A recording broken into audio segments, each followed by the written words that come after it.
Hi అండి. Good morning. నేను ఇవాళ లేచి బ్రష్ చేసుకొని స్నానం చేసుకొని జేజకు పూజ చేసి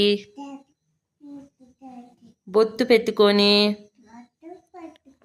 అమ్మ వేడి వేడి పులిహోర చేసింది. ఇప్పుడు నేను టిఫిన్ తింటున్నాను.